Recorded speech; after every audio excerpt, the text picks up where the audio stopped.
చున్నాను. గత దినాల్లో మీరు ఫ్యామిలీ లైఫ్ లో ఉంటున్నటువంటి అనేక అంశాల గురించి వింటూ వస్తూ ఉంటున్నారు. ఈ దినాన మరి ఆఖరి అంశముగా మనం చూస్తున్నాము భార్యాభర్తల యొక్క బాధ్యతలు గురించి మనం నేర్చుకోబోతూ ఉంటున్నాం.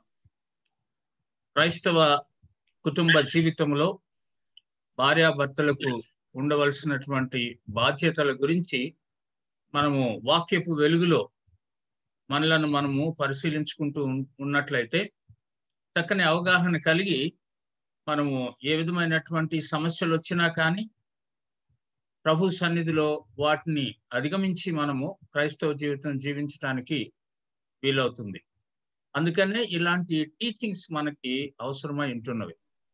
వాక్యపు వెలుగులో అప్పుడప్పుడు మనం ఇలా పరిశీలించుకోవటం మంచిది, తెలుసుకోవటం మంచిది. చాలా మంది ఏమనుకుంటారని అంటే ఇవన్నీ మనం వింటూనే ఉన్నాం కదా అని అనుకుంటారు. కానీ మరలా వినడం ద్వారా మనకి ఏ విధమైనటువంటి తప్పేం లేదు దాంట్లో. కాకపోతే ఏంటంటే మనలను మనం తిరిగి దేవునికి సమర్పించుకోవటం కొరకు. ఒకవేళ ఎక్కడైనా సమస్యలు ఉంటున్నవేమో ఆ సమస్యల నుండి మనం దేవుని సన్నిధికి వచ్చి మరలా తిరిగి పశ్చాత్తాపడి సరిచేసుకుంటూ కుటుంబ జీవితంలో ఆనందంగా గడపటానికి ఈ యొక్క ఇలాంటి టాక్స్ మనకి చక్కగా ఉపయోగకరంగా ఉంటవి. అందువల్లనే మరి అనేక మంది మరలా ఇలాంటి కావలసినటువంటి ఫ్యామిలీ లైఫ్ ని కూర్చున్నటువంటి టాక్స్ అరేంజ్ చేస్తూ ఉంటారు. మంచిది. అది వచ్చినటువంటి ప్రతి కుటుంబానికి కూడా నేను వందనాలు చెల్లిస్తూ ఉంటున్నాను. తర్వాత గత దినాల్లో మీరు అనేక అంశాలు నేర్చుకున్నారని చెప్పి నేను తలంచుతూ ఉంటున్నాను. లాస్ట్ మనము పోయిన వారంలో అంతకుముందు వారంలో మనము ఒక అంశాన్ని గురించి నేర్చుకున్నాం. ఈ దినాన మనము రెస్పాన్సిబిలిటీస్ గురించి, బాధ్యతల గురించి మనము నేర్చుకోబోతూ ఉంటున్నాము. ఇప్పుడు నేను మీకు స్క్రీన్ షేర్ చేసి ఆ విధంగా దాంట్లో ఉన్నటువంటి అంశాలు మీ దగ్గర తీసుకొని రావాలని ఆశపడుతూ ఉంటున్నాను.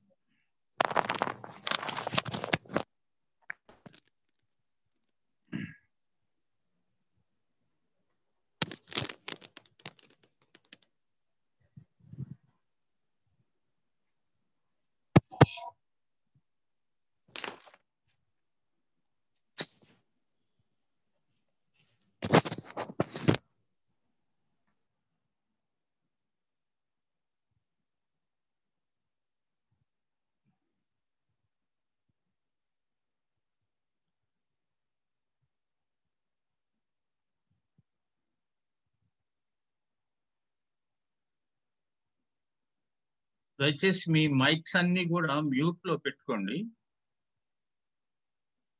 వినేటువంటి వారందరూ కూడా జాయిన్ అవుతున్నప్పుడు కూడా మీరు మ్యూట్ లో పెట్టుకొని ఆ విధంగా జాయిన్ అయినట్లయితే డిస్టర్బెన్సెస్ లేకుండా ఉంటది. మీ దగ్గర ఎక్కడైనా కానీ డిస్టర్బెన్స్ వచ్చినట్లయితే వేరే వారికి కూడా డిస్టర్బెన్స్ గా ఉంటది. కాబట్టి దయచేసి మీరు మ్యూట్ లో పెట్టుకోవాలని చెప్పి నేను మనవి చేస్తున్నాను. Wife and husbands roles and responsibilities, భార్యాభర్తల యొక్క కర్తవ్యాలు, బాధ్యతలు అనేటువంటి విషయాల గురించి మనము ఈ దినం చూడబోతూ ఉంటున్నాం. దేని కొరకు ఇది అని అంటే సంతోషకరమైనటువంటి వివాహ జీవితం కొరకు. భార్యాభర్తలు ఇరువురు కూడా సంతోషంగా జీవించాలి, పిల్లలతో పాటు సంతోషంగా జీవించాలి అని అంటే ఇలాంటి విషయాలు ఎవరి బాధ్యతలు వారు గుర్తిరిగినట్లయితే చక్కగా మరి బ్యాలెన్స్డ్ క్రిస్టియన్ లైఫ్ ని మనము లీడ్ చేయడానికి వీలవుతుంది. నేను గత దినాల్లో మీకు చెప్పుకుంటూ వచ్చాను గాడ్స్ డిజైన్ ఫర్ మ్యారేజ్ అనేటువంటి విషయాన్ని గురించి. మొదటి దినాన్ని నేను మాట్లాడాను. అక్కడ ఉన్నటువంటి అంశాలు చాలా త్వరగా ఒక్కొక్కటి నేను గబోబు చెప్పుకుంటూ వెళ్ళిపోతాను. Man was created male and female. ఇది మనం అర్థం చేసుకుంటున్నట్లయితే దేవుని యొక్క కృప అది. అనగా ఇరువురు కూడా సమానంగా చేయబడటము అనేటువంటిది. అనగా నరుని సృజించెను, స్త్రీని గాను పురుషుని గాను సృజించెను. అంటే అక్కడ ఒకరు తక్కువ ఒకరు ఎక్కువ అనేది లేదు అనేటువంటిది మనం అర్థం చేసుకోవడం కొరకు అలాంటి వాక్య భాగాలని చూస్తున్నాం. Therefore man and women have an equal standing before God. దేవుని ఎదుట ఇరువురు కూడా, పురుషుడు స్త్రీ ఇద్దరు కూడా వారి యొక్క స్టేటస్ లో ఏ విధమైనటువంటి తేడా కనపడదు అనేటువంటిది ఇక్కడ మనం అర్థం చేసుకుంటున్నాం. తర్వాత గాడ్స్ గవర్నమెంట్ గురించి మనము లాస్ట్ టైం కూడా మీకు నేను జ్ఞాపకం చేశాను. There is an order wherein man is given the headship of the woman and the home. పురుషునికి దేవుడిచ్చినటువంటి ఆధిక్యత ఏంటి అని అంటే కుటుంబానికి శిరస్సుగా ఉంటాడు.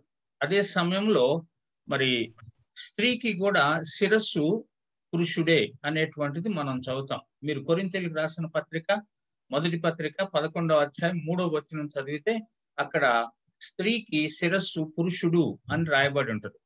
తర్వాత the role given to the women ఈ సబ్మిషన్. మరి అయితే స్త్రీకి ఏమి ఇవ్వబడింది అని అంటే విధేయత చూపాలి ఆ పురుషునికి. ఎందుకు అని అంటే అతడు శిరస్సుగా ఉంటున్నాడు కాబట్టి విధేయత చూపాలి అనేటువంటిది అక్కడ మనం తెలుసుకున్నాం.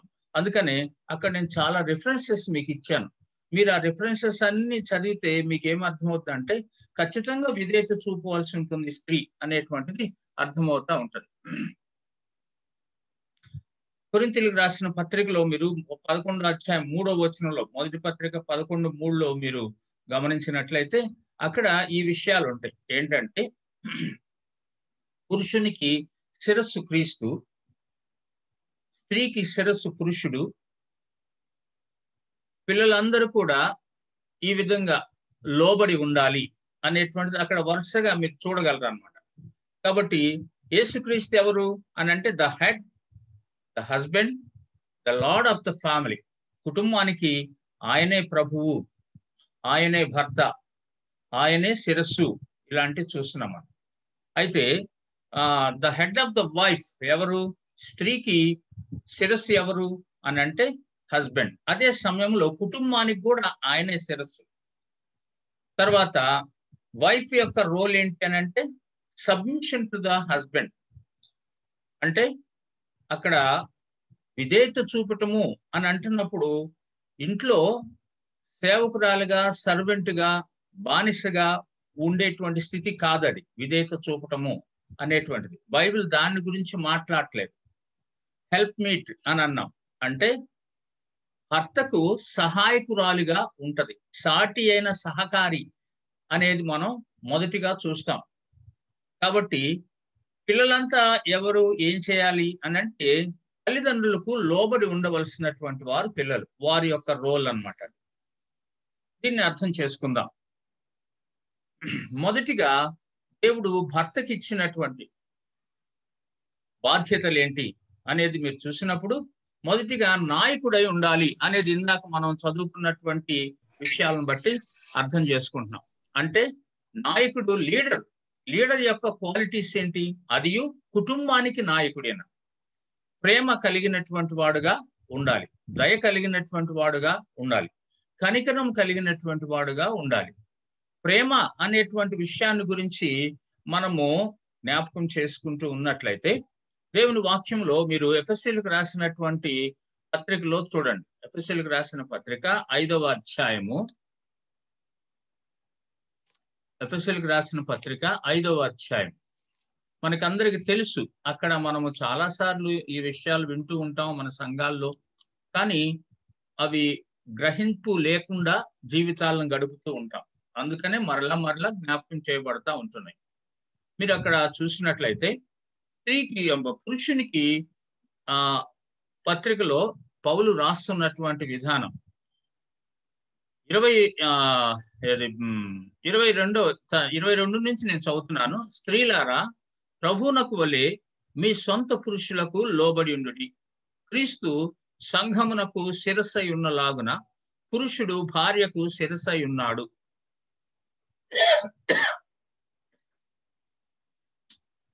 క్రీస్తే శరీరమునకు రక్షకుడై ఉన్నాడు. సంఘము క్రీస్తునకు లోబడినట్టుగా భార్యలు కూడా ప్రతి విషయములోనూ తమ పురుషులకు లోబడవలెను. పురుషులారా మీరును మీ భార్యలను ప్రేమించుడి. ఎలా ప్రేమించాలా అనేది 27వ వచనంలో క్రీస్తు సంఘాన్ని ప్రేమించినట్టు ప్రేమించాలి అనే అర్థాన్ని అక్కడ వ్రాస్తూ ఉంటున్నట్లు గమనిస్తాం మనం. అనగా పురుషులారా మీరును మీ భార్యలను ప్రేమించండి. ప్రేమ అనేటువంటిది నాయకునికి ప్రాముఖ్యమైనటువంటి లక్షణం. అందరినీ ఒకే విధంగా ప్రేమించేటువంటిది. అనగా ఇక్కడ కండిషనల్ లవ్ కాదు ఇది. అనగా మీరు మంచిగా ఉంటే నేను మిమ్మల్ని ప్రేమిస్తాను. భార్య మంచిదైతే భార్యను ప్రేమిస్తాను. భార్య చెడ్డది కాబట్టి నేను భార్యను ప్రేమించను అనేటువంటి విషయం కాదు ఇక్కడ. గమనించండి, భార్య మంచిదైనా చెడ్డదైనా కానీ తప్పకుండా మీరు ప్రేమించవలసినటువంటి వారు. భార్య మంచిదైనా చెడ్డదైనా మీరు ప్రేమించాలా. మీరు మ్యూట్ లో ఉంచుకోవాలి, ఎవరు కూడా మాట్లాడవద్దు. ప్రేమ అనేటువంటిది క్రీస్తులో మనం చూడగలం. ఎలాంటిది ఆ ప్రేమ? అందుకనే సంఘాన్ని ప్రేమించినట్టు అని అంటాడు ఇక్కడ. మీరు 27వ వచనంలో చూస్తే, అటువలే క్రీస్తు కూడా సంఘమును ప్రేమించి అది కళంకమైనను ముడతైనను అట్టిది మరి ఏదైనను లేక పరిశుద్ధమైనది గాను నిర్దోషమైనది గాను మహిమగల సంఘము గాను ఆయన తన ఎదుట దానిని నిలువబెట్టుకొనవలనని వాక్యముతో ఉదక స్నానం చేత దాన్ని పవిత్రపరిచి పరిశుద్ధపరచుటకై దాని కొరకు తన్ను తాను అప్పగించుకొనును. అటువలనే పురుషులు కూడా తమ సొంత శరీరముల వలె తమ భార్యలను ప్రేమింపబద్ధులై ఉన్నారు. తన భార్యను ప్రేమించువాడు తన్ను ప్రేమించుకొనుచున్నాడు. ప్రేమ అనేటువంటి విషయంలో మనం ఇక్కడ గమనిస్తాం. అంటే ఏ విధమైనటువంటి షరతులు లేకుండా, అంటే ప్రతిఫలాన్ని ఆశించనటువంటి ప్రేమ అని అంటాం దీన్ని. మరి ఇలా నువ్వు నాకు చేసినట్లయితే నేను నీకు ఇలా చేస్తాను అంటాం కొన్ని విషయాలలో. అలా ఉండదు. కాబట్టి నీ భార్య ఎలాంటి మనస్తత్వం కలిగిందైనా సరే నువ్వు తప్పకుండా ప్రేమించవాలి. ఎందుకనంటే నువ్వు పెళ్లి సమయంలో ప్రమాణం చేశావు ఆ విధంగా, నేను నిన్ను ప్రేమిస్తాను, ఎప్పటి వరకు?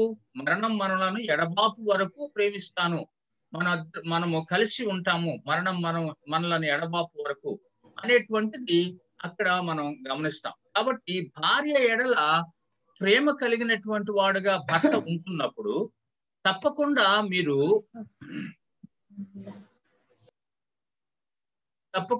మీరు ఆ భార్య ఎడల ఎలాంటి ప్రేమను చూపిస్తూ ఉంటారో పిల్లల ఎడల కూడా అలాంటి ప్రేమను కనబరుస్తూ ఉంటారు. పిల్లలు మన నుండి ప్రేమ తత్వాన్ని నేర్చుకుంటారు. మన ఇంట్లో ఉన్నటువంటి పిల్లలు. అనగా నీవు నీ భార్య ఎడల ఎలా ప్రవర్తిస్తూ ఉంటున్నావు, ఎలా క్షమిస్తూ ఉంటున్నావు, ఎలా దయ చూపిస్తూ ఉంటున్నావు, ఎలా కనికరం చూపిస్తూ ఉంటున్నావు, ఇవన్నీ కూడా బిడ్డలు అబ్జర్వ్ చేస్తారు. కాబట్టి చిన్నతనం నుండి వాళ్ళు మన నుండి, అనగా తండ్రి నుండి ప్రేమను నేర్చుకుంటారు. వాళ్ళు అది ఎలా ఉండాలి అనంటే దైవ ప్రేమయ్యి ఉండాలి. నేను మొదటి కొన్ని విషయాలు చెప్పేటప్పుడు ఇంతకు ముందు టాక్స్ లో చెప్పాను మీకు. అనగా దేవుని స్వరూపమందు మనము చేయబడ్డాము, ఆ స్వరూపములో ప్రేమ కూడా ఉన్నది అనేది మనం అప్పుడు జ్ఞాపకం చేసుకున్నాం. కాబట్టి ప్రేమ అనేటువంటిది దైవ స్వరూపము. దేవుడు ప్రేమ స్వరూపి అని యోహాను పత్రికలో చదువుతాం మనం. కాబట్టి అక్కడ ఇంకొక మాట కూడా చదువుతాం మనం. మనకంటే ముందు ఆయనే మనలను ప్రేమించి తన కుమారుని మన కొరకు ఇచ్చాడు అనేది చదువుతాం మనం. కాబట్టి ఈ ప్రేమ ఎలా ఉండాలి అంటే దైవ ప్రేమ అయి ఉండాలి. దేవుని ప్రేమ ఎలా ఉన్నది అని అంటే నీవు ఎలాంటి వాడవైనా ఎలాంటి దానవైనా కానీ నీ ఎడల ప్రేమ చూపించేటువంటి వాడు ఆయన. మనం అందుకనే రోమా పత్రికలో చదువుతాం 5వ అధ్యాయంలో క్రీస్తు మన కొరకు ఎలా చనిపోయాడు, మనం ఎలా ఉంటే చనిపోయాడు, మనం మంచోళమై ఉంటే చనిపోయాడా, మనం చెడ్డవాళ్ళమై ఉంటే చనిపోయాడా? చూడండి, గమనించండి. 5వ అధ్యాయంలో మీరు చూసినట్లయితే 6వ వచనంలో, ఏలయనగా మనం ఇంకా బలహీనులమై ఉండగా, తర్వాత కిందకి రండి 8వ వచనంలో, మనం ఇంకను పాపులమై ఉండగా, 10వ వచనంలో, మనం ఇంకను శత్రువులమై ఉండగా, బలహీనులము, పాపులము, శత్రువులమై ఉంటున్నప్పుడు క్రీస్తు మన కొరకు చనిపోయి తన ప్రేమను వెల్లడిపరిచాడు. ఈ విధంగా మనము మన యొక్క భార్యలను ప్రేమించవలసిన వారం. అనగా వారిలో కొన్ని బలహీనతలు కనబడవచ్చు నీకు. ఆ బలహీనతల్ని ఆసరాగా చేసుకొని వాళ్ళని బ్లేమ్ చేయటం కాదు. కానీ బలహీనులుగా ఉన్నప్పుడు క్రీస్తు మనల్ని ప్రేమించాడు కదా, అది దైవ ప్రేమ అని అనుకుంటున్నాం కదా. కాబట్టి వాళ్ళు ఎలాంటి బలహీనులైనా కానీ, వాళ్ళల్లో ఏ విధమైన బలహీనత కనపడ్డా కానీ తప్పకుండా మనం ప్రేమించబద్దులమై ఉన్నాం. వాళ్ళు కొన్ని తప్పులు చేయవచ్చు, అది నీకు పాపముగా కనబడవచ్చు, అయినను ప్రేమించబద్దులమై ఉన్నాం. వాళ్ళు మన ఎడల కొన్ని తప్పుదాలు చేసి శత్రువులుగా ఉన్నట్టు కనపడవచ్చు, ప్రతి విషయానికి మనకి ఎదురు చెప్తూ శత్రువుగా కనపడవచ్చు మనకి, అయినను ప్రేమించబద్దులమై ఉన్నాం. ఎందుకంటే దేవుడు ఆ విధంగా మనలను ప్రేమించాడు కాబట్టి. దేవుని బిడ్డలారా అర్థం చేసుకోండి. నాయకుడు ప్రేమ కలిగినటువంటి వాడుగా ఉండాలి అనేది నేర్చుకుంటున్నాము. దయ కలిగినటువంటి వాడుగా ఉండాలి.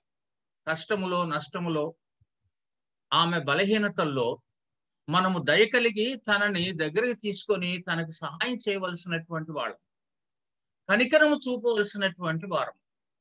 ఎప్పుడైతే నీ భార్య ఎడల నువ్వు ఈ విధంగా ఆ లక్షణాలని కలిగి చూపిస్తూ ఉంటావో, బిడ్డలు కూడా మనలో ఉంటున్నటువంటి ఆ దైవ స్వరూపాన్ని అర్థం చేసుకొని వాళ్ళు కూడా వాళ్ళ తోబుట్టువుల ఎడల అలాంటి ప్రేమ దయా కనికరాన్ని కలిగి ఉండటానికి వాళ్ళు ఇష్టపడుతూ ఉంటారు. గమనించండి, త్వరగా వెళ్దాం. తర్వాత మొదటిగా నాయకుడై ఉండాలి అనేది చూసాం మనం. భార్యను ప్రేమించేవాడై ఉండాలి, ఇది మనం ఇప్పటిదాకా చెప్పుకుంటున్నటువంటి.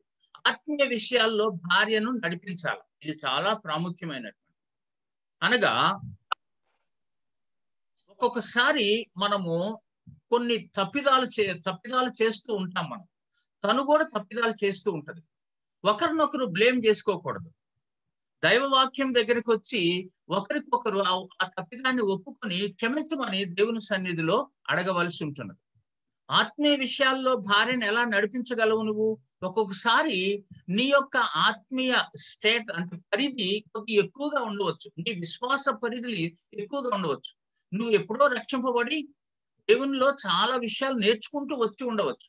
ఒకవేళ నీ భార్య నీకన్నా ఎక్కువ అంటే చాలా తక్కువ సమయంలో రక్షింపబడినదై ఉండొచ్చు. అలాంటప్పుడు నీవు ఆమెని ఎలా ట్రీట్ చేస్తున్నావు?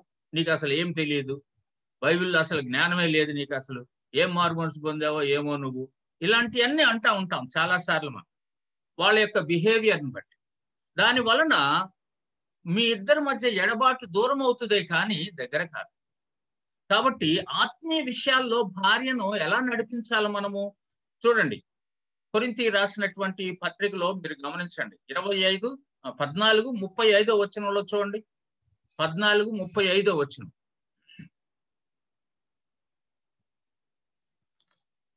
మొదటి పత్రిక 14:35.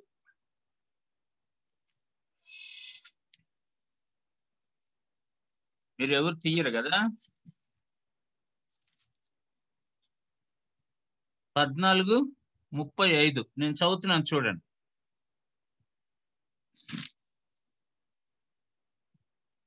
వారు ఏమైనను నేర్చుకొనగోరిన ఎడల ఇంట తమ తమ భర్తలను అడగవలెను. అనగా స్త్రీలు కూడా, స్త్రీల విషయం వచ్చినప్పుడు ఆ విషయం చెప్తా నేను. ఇక్కడ వాస్తవానికి భర్తలను అడిగినప్పుడు వారు తప్పకుండా ఆ వాక్యాన్ని వారికి వివరించేటువంటి వారుగా ఉండాలి. ఇది మనం నేర్చుకుంటూ ఉంటున్నాం. తర్వాత ఎఫెసీ 5:25-26లో మీరు గమనించినట్లయితే అక్కడ ఒక విషయం చెప్పబడుతూ ఉంటున్నది. ఏంటది? పురుషులారా మీరును మీ భార్యను ప్రేమించుడి, అటువల్ల క్రీస్తు కూడా సంఘమును ప్రేమించి అది కళంకమైన ముడతయను అట్టిది మరి ఏదైనా లేక పరిశుద్ధమైనది కానీ నిర్దోషమైనది కానీ మహిమ గల సంఘంగా ఆయన తన ఎదుట దాన్ని నిలువబెట్టుకోవాలని వాక్యముతో ఉదక స్నానం చేత దాన్ని పవిత్రపరిచి పరిశుద్ధపరచుటకై దాని కొరకు తాను అప్పగించుకున్నాడు. ఈ విషయాన్ని మనం చదువుతుంటున్నప్పుడు మన భార్యల విషయంలో కూడా, మన పిల్లల విషయంలో కూడా వాక్యము ద్వారా వారిలో ఉన్నటువంటి తప్పిదాలను వారు గుర్తించే రీతిగా మనము ఆత్మీయ సలహాలను ఇవ్వవలసినటువంటి వారముగా ఉంటున్నాం. ఆత్మీయ విషయాల్లో ఆ విధంగా నడిపించవలసినటువంటి వారముగా ఉంటున్నాం. ఇక్కడ చూసినట్లయితే నిర్ణయాలు చేసేటువంటి బాధ్యత ఎవరిది? తండ్రిది అన్నమాట. అన్ని విషయాల్లో కూడా నిర్ణయాలు చేయవలసినటువంటి బాధ్యత తండ్రిది. కుటుంబ నిర్ణయాలన్నిటికీ కూడా దేవునికి లెక్క చెప్పవలసినటువంటి ఆ బాధ్యత కూడా భర్తదే అన్నమాట, అంటే తండ్రిది. కాబట్టి ఈ విషయాన్ని తప్పకుండా మీరు గుర్తుంచుకోవాలి. ఏ నిర్ణయం తీసుకున్నా కుటుంబంలో పురుషుడే నిర్ణయం తీసుకోవాలి. అయితే మరి భార్య సంగతి ఏంటి? ఆమె దగ్గరికి వచ్చినప్పుడు చూద్దాం. అక్కడికి వచ్చినప్పుడు ఆ విషయం మాట్లాడతాను. ఇక్కడ మాత్రం మనం గమనిస్తుంది ఏంటంటే, కుటుంబ నిర్ణయాలన్నిటికీ దేవునికి లెక్క చెప్పవలసింది భర్తే. రేపు దేవుడు మనల్ని అడుగుతాడు. నీ పిల్లల విషయం కానీ, నీ భార్య విషయం కానీ, వాళ్ళ ఆత్మీయ ఎదుగుదల విషయం కానీ, వారి ప్రవర్తన విషయం కానీ. కాబట్టి అన్ని విషయాల్లో భర్తది చాలా ప్రాముఖ్యమైనటువంటి బాధ్యత అనేది గుర్తుపెట్టుకోండి. భద్రత కల్పించాలి. మరలా భార్యకు, పిల్లలకు భద్రత కల్పించాలి. భౌతిక, మానసిక, ఆత్మీయ ప్రమాదాలన్నిటి నుండి కూడా భద్రత కల్పించేవాడుగా ఉండాలి. అంటే నాకేం తెలియదు, వాళ్ళు ఏమయ్యారో తెలియదు, వాళ్ళు ఎలా ఉన్నారో తెలియదు, ఆమె ఏమైందో తెలియదు, ఇలాంటిది కాదు. వాళ్ళందరినీ కనిపెట్టుకొని జీవించవలసినటువంటి బాధ్యత భర్త మీద ఉంటున్నది. ఎవరు ఎక్కడున్నారు, ఎవరు ఎటు వెళ్తున్నారు, ఎవరు ఏమి చేస్తున్నారు, భార్య ఏం చేస్తుంది. నువ్వు ఏ ఆఫీసులో అయినా పని చేస్తూ ఉండవచ్చు భర్తగా, కానీ తప్పకుండా నీవు ఆ విషయాలన్నిటిని కూర్చున్నటువంటి అవగాహన కలిగినటువంటి వాడుగా ఉండాలి.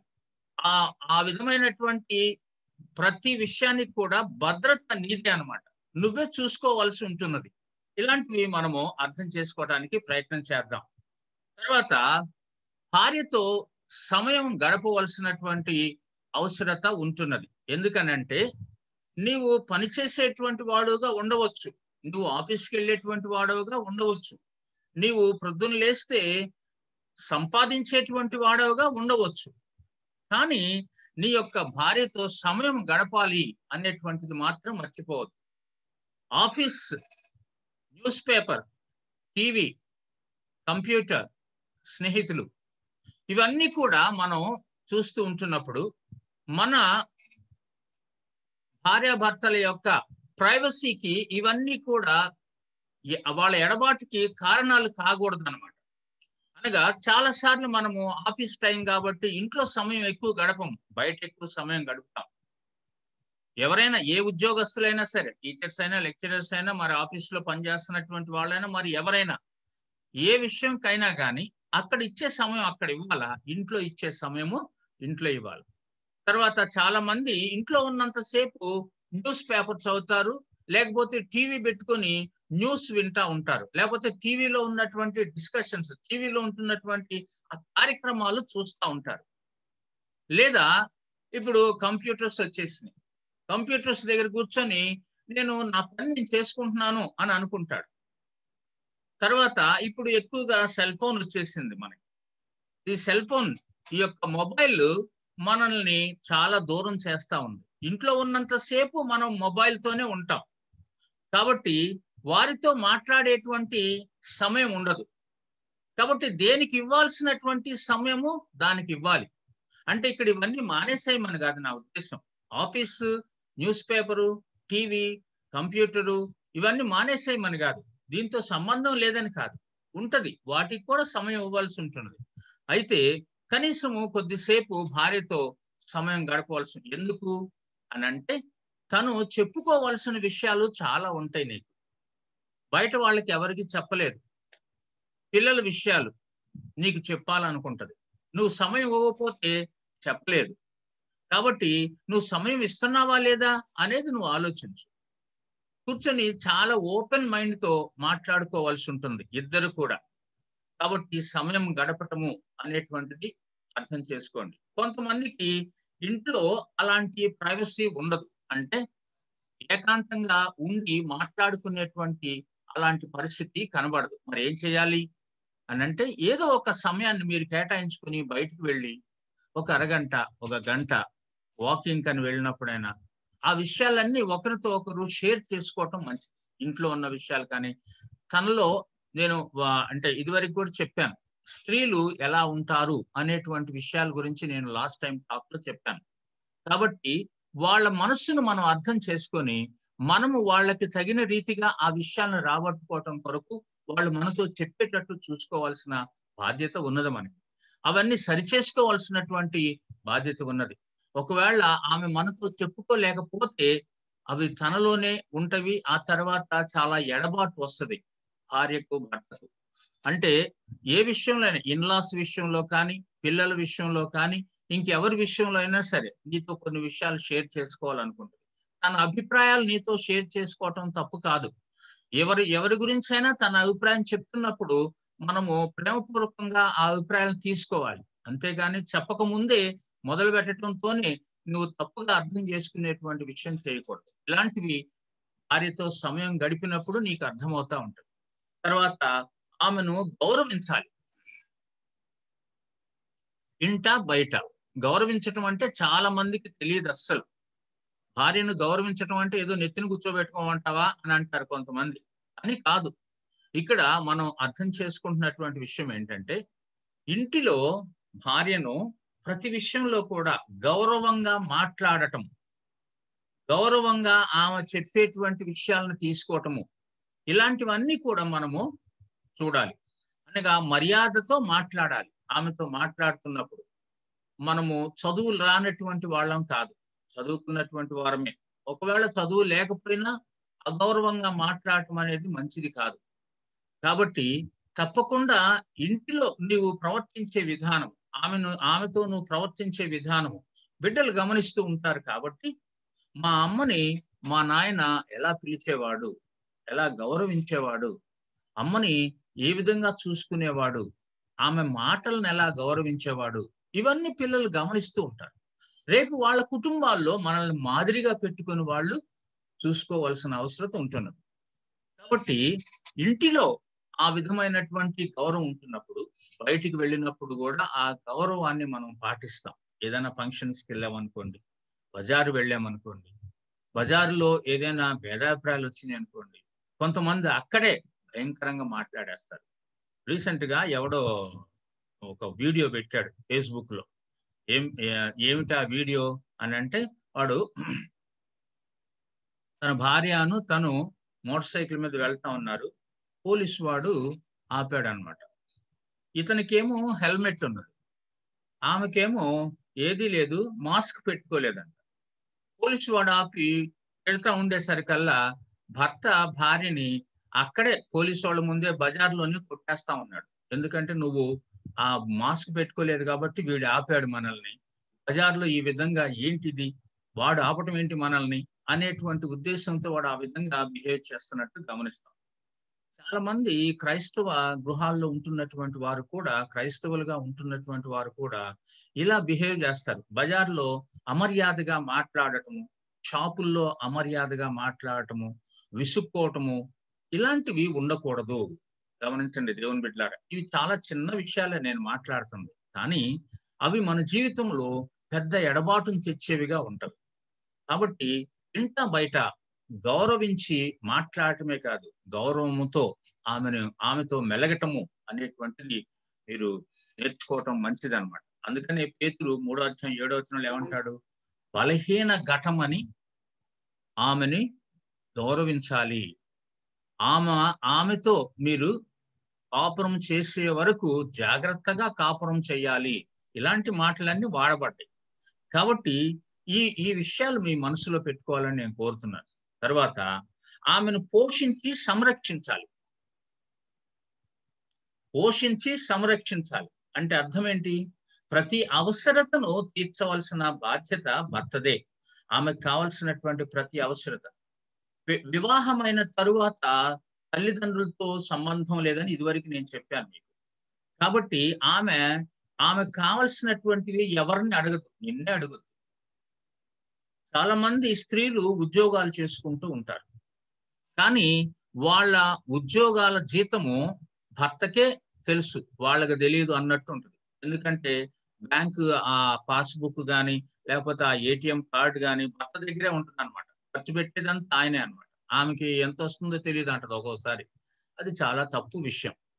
ఎందుకనంటే క్రైస్తవ కుటుంబాల్లో అలా ఉండకూడదు. ఇద్దరు సంపాదించేవారైతే ఇద్దరి దగ్గర దాపరికాలు ఏమీ ఉండకూడదు.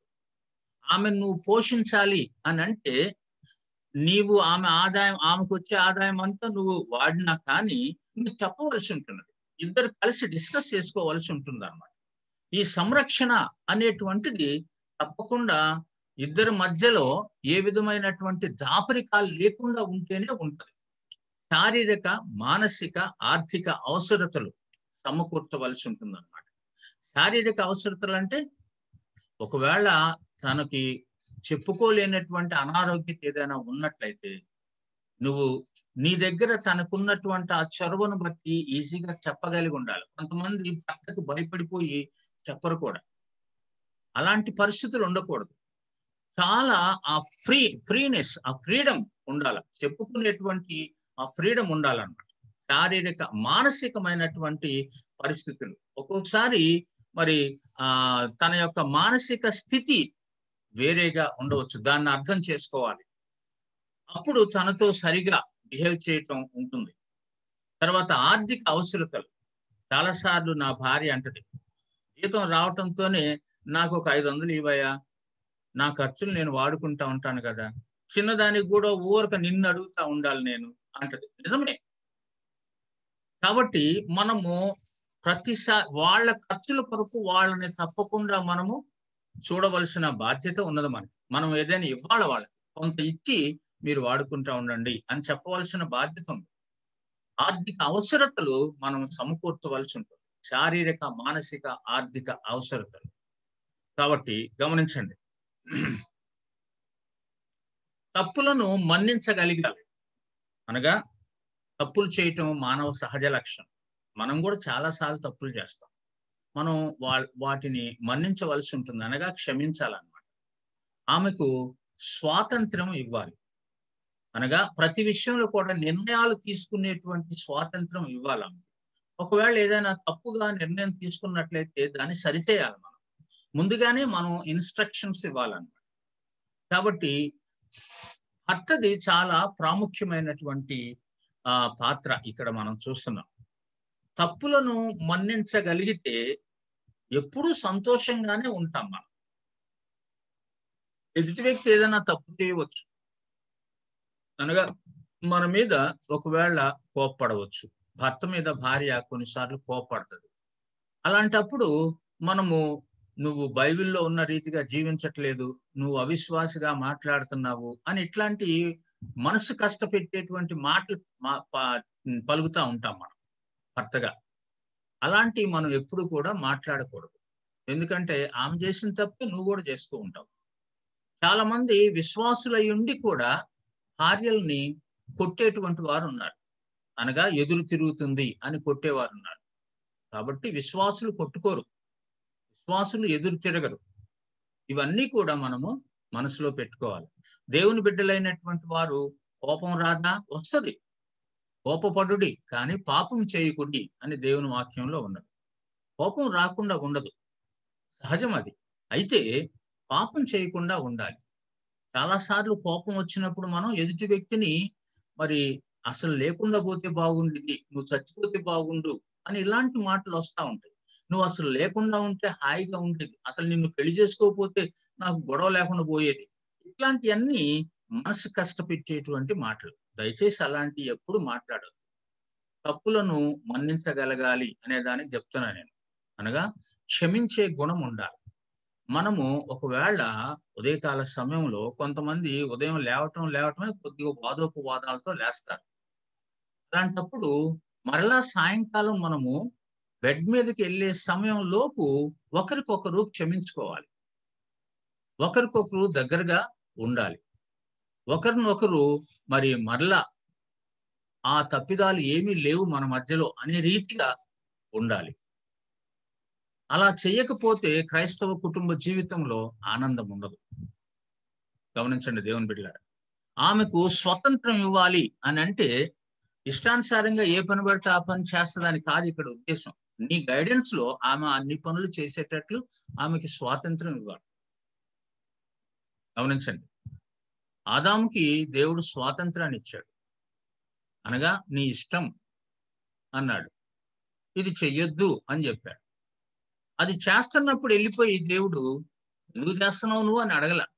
స్వాతంత్రత ఇచ్చాడు కాబట్టి ఆయన దాన్ని వాడుకున్నాడంట.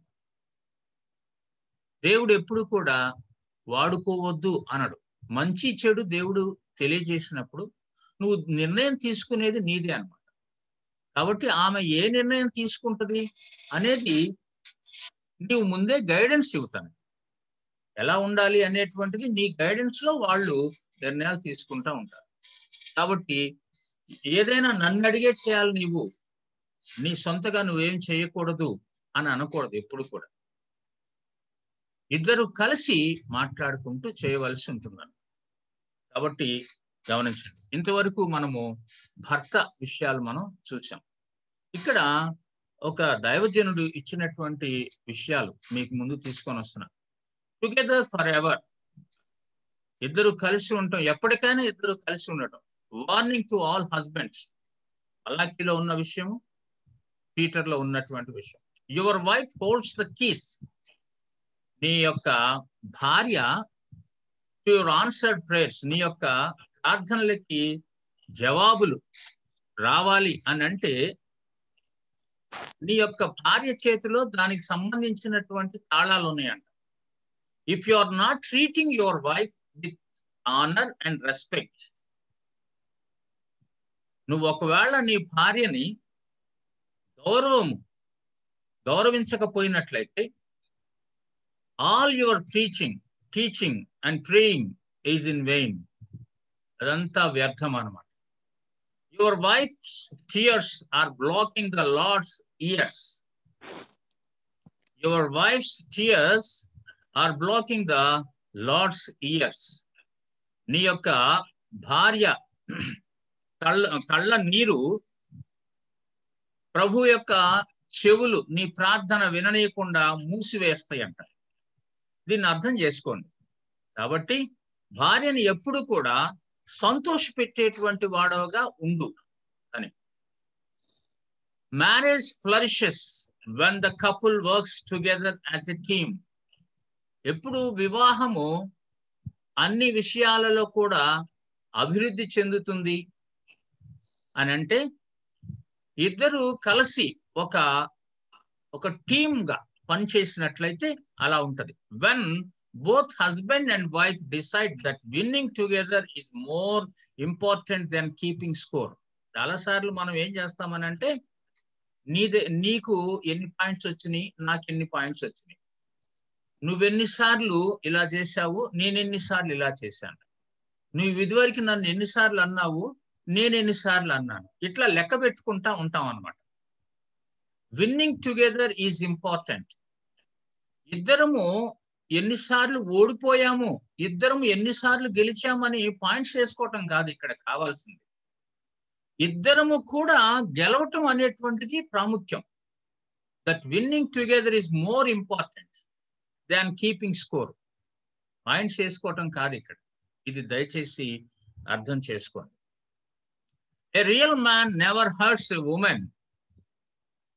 సంపూర్ణమైనటువంటి భర్త తన యొక్క స్త్రీని లేదా తన యొక్క భార్యని ఎప్పుడు కూడా బాధ పెట్టడు. Be very careful when you make a woman cry because God counts her tears. ఇందాకట్లాగే చెప్పినటువంటి ఆమె కన్నీరుని దేవుడు లెక్క పెడుతూ ఉంటున్నాడు. The woman came out of man's rib. స్త్రీ పురుషుని యొక్క పర్కటెముక నుంచి చేయబడింది. Not from his feet to be walked on. తన యొక్క కాలి నుండి కాదు, తన మీద నడవటానికి. And not from his head to be superior. అంటే తనకంటే ఎక్కువగా, అంటే తల నుండి తీసినట్టయితే తనకంటే ఎక్కువగా ఉంటదేమో అని. But from his side to be equal. అనగా మన అంటే ప్రక్కటెముక నుంచి తీశాడు కాబట్టి ఇద్దరు సమానమే అని చెప్పడం కొరకని ఒక భక్తుడు రాస్తాడు. And the arm to be protected. ఈ యొక్క చేతి కింద నుంచి మన ఆర్మ్ కింద ప్రక్క నుంచి తీశాడు కాబట్టి ప్రొటెక్ట్ చేయటం కొరకు. అంటే మనము ఆమెని ప్రొటెక్ట్ చేయాలి, భద్రత కలిగి ఉండాలి. And next to the heart to be loved. హృదయానికి దగ్గరగా నుండి, అంటే గుండెకి దగ్గరగా నుండి తీశాడు కాబట్టి ఆమెను ఎక్కువగా మనము ప్రేమించవలసినటువంటి వాళ్ళముగా ఉన్నాము అనేటువంటిది ఇక్కడ తెలుసుకుంటున్నాం.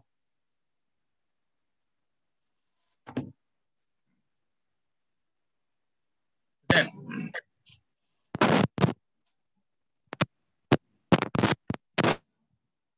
భార్యకు సంబంధించినటువంటి బాధ్యతలు, ఆమె ఎలాంటి బాధ్యతలు కలిగి ఉండాలి, భర్తకు లోబడి ఉండాలి. పేతురు రాసినటువంటి పత్రికలో చూడండి, ఈ లోబడి ఉండటం అనేది చాలా చోట్ల చెప్పబడింది. పేతురు రాసిన పత్రికలో చూడండి దయచేసి.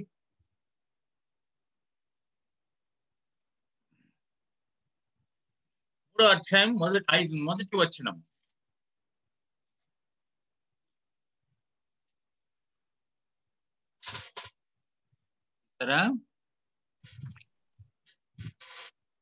స్త్రీలారా మీరు మీ స్వపురుషులకు లోబడి ఉండుడి.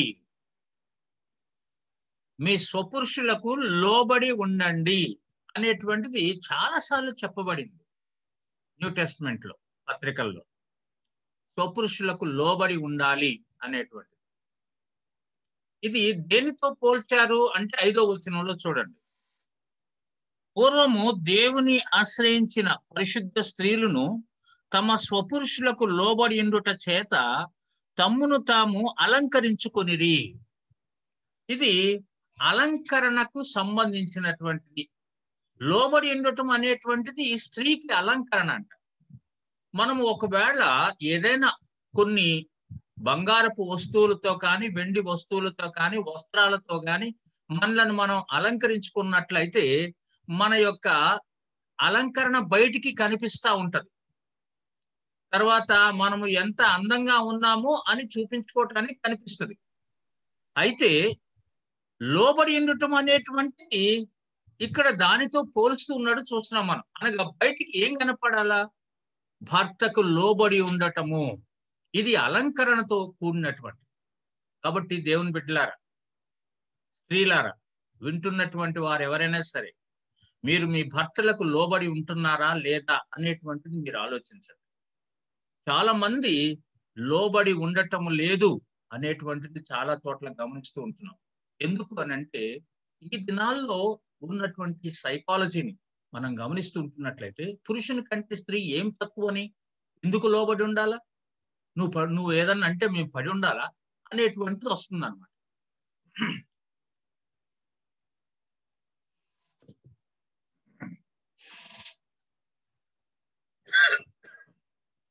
కాబట్టి గమనించండి,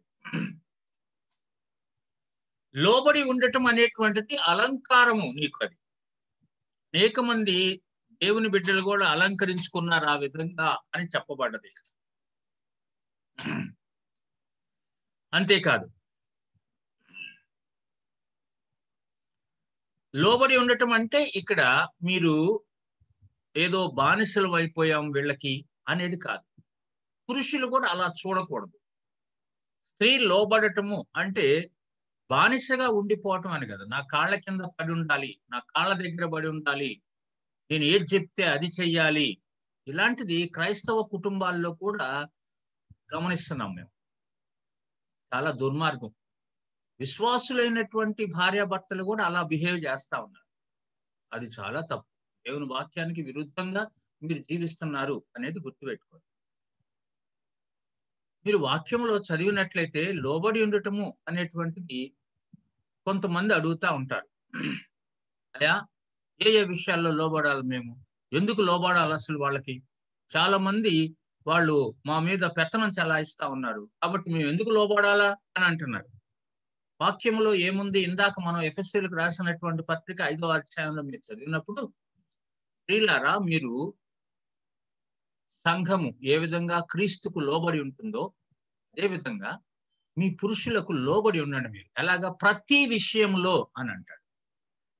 అన్ని విషయాలలో లోబడి ఉండటము అనేది నేర్చుకోండి. ప్రతి విషయంలో లోబడి ఉండాలి. ఎదురు చెప్పకూడదు అనేది మాత్రం తప్పకుండా మీరు పాటించవలసి ఉంటుంది. దయచేసి గమనించండి దేవుని బిడ్డలారా. ఎప్పుడైతే పురుషుడు స్త్రీని ప్రేమించేవాడుగా ఉంటాడో, ఆ ప్రేమను స్త్రీ ఎప్పుడైతే అర్థం చేసుకుంటుందో, అప్పుడు భార్య కూడా భర్తకు లోబడేదిగా ఉంటదన్నమాట. పురుషుడు భార్యను ప్రేమిస్తే భార్య భర్తకు లోబడి ఉంటుంది. ఈ రెండు కూడా మ్యూచువల్ అండర్స్టాండింగ్ లో జరగాల్సింది. అనగా నువ్వు ప్రేమిస్తే నీకు లోబడి ఉంటుంది. చాలా మంది అంటారు, నేను ప్రేమిస్తున్నాను కానీ లోబడటం లేదు. భార్యలు ఏమంటారంటే, ఈయన ప్రేమిస్తాడు కానీ ఆ ప్రేమ ఏంటంటే ఆయన అవసరతలు తీర్చుకోవటం కొరకే నన్ను ప్రేమిస్తాడు అని అంటారు. కాదు, అంతకు ముందే చెప్పుకున్నాం మనం అన్కండిషనల్ లవ్ అనేటువంటి దాని గురించి. కాబట్టి ఆ విధంగా ప్రేమించడం నేర్చుకుందాం. భార్యలు కూడా అదే విధంగా లోబడి ఉండటం నేర్చుకోండి అన్ని విషయాలలో. ఇది క్రైస్తవ కుటుంబ జీవితం అనే విషయం ముందుగానే చెప్తున్నాను నేను. బయట వాళ్ళతో పోల్చుకోవద్దు, అవిశ్వాసులతో పోల్చుకోవద్దు. సాటి అయిన సహకారినిగా ఉండాలి అనేది చూస్తున్నాం. భర్తను అర్థం చేసుకోవాలి. సాటి అయిన సహకారిని అని అంటే భర్త సంపాదించేవాడుగా ఉంటున్నప్పుడు లేదా ఉద్యోగానికి వెళ్ళే వచ్చేవాడుగా ఉంటున్నప్పుడు భర్తను అర్థం చేసుకోవాలి. అనగా ఎంత కష్టం ఉన్నదో తనకి. కొన్నిసార్లు పురుషులు అన్ని చెప్పరు. ఇంట్లో పురుషులు అందరూ అన్ని చెప్పరు, కొన్ని హృదయంలో దాచిపెట్టుకుంటారు. అయితే నీవు తనతో ఉండే విధానాన్ని బట్టి, తనను నువ్వు అర్థం చేసుకునే విధానాన్ని బట్టి నీ దగ్గర ఓపెన్ అవుతాడు ఆ విషయంలో. కాబట్టి ప్రతి విషయం కూడా తను నీతో చెప్పాలి అని అనుకుంటున్నప్పుడు నీ బిహేవియర్ తనతో ఎలా ఉందో ఆలోచించు. ఇష్టాలను తెలుసుకొని హృదయపూర్వకంగా సహకరించాలి. ఏ విషయంలోనైనా సరే, ఇంటిలో అనేక విషయాల్లో, పిల్లల చదువుల విషయంలో, ఆర్థిక సంబంధమైనటువంటి విషయాలలో, ఉద్యోగంలో వచ్చేటువంటి కష్టాల విషయంలో, ఇవన్నీ కూడా తనను అర్థం చేసుకోవాలి. నువ్వు కూడా ఉద్యోగం చేసేదానివైతే ఆయన కూడా నిన్ను అర్థం చేసుకోవాలి. ఇరువురు కలిసి చక్కగా ఒకరికొకరు విషయాలు షేర్ చేసుకొని ప్రార్థనాపూర్వకంగా ముందుకు సాగాలి. తుది నిర్ణయాలు తీసుకునేటువంటి బాధ్యత భర్తకి ఇవ్వాలి. నీ సలహాలు ఇవ్వచ్చు, భార్యగా నీ సలహాలు ఇవ్వచ్చు, అంతేగాని నువ్వు చెప్పినట్టే వినాలను. తుది నిర్ణయాలు తీసుకునేటువంటి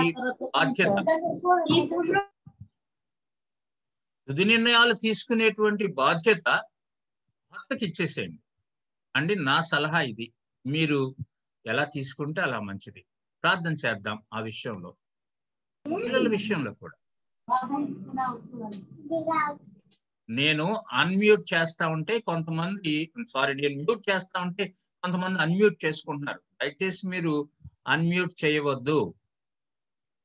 తుది నిర్ణయాలు తీసుకునే బాధ్యత భర్తకే ఇవ్వాలి. ఇది అర్థం చేసుకోండి. కుటుంబ నాయకత్వాన్ని తన చేతుల్లోకి తీసుకోకూడదు. చాలా కుటుంబాల్లో ఇలాంటివి జరుగుతున్నాయి. ఈవెన్ పాస్టర్స్ కుటుంబాల్లో కూడా ఇలాంటివి జరుగుతూ ఉంటాయి.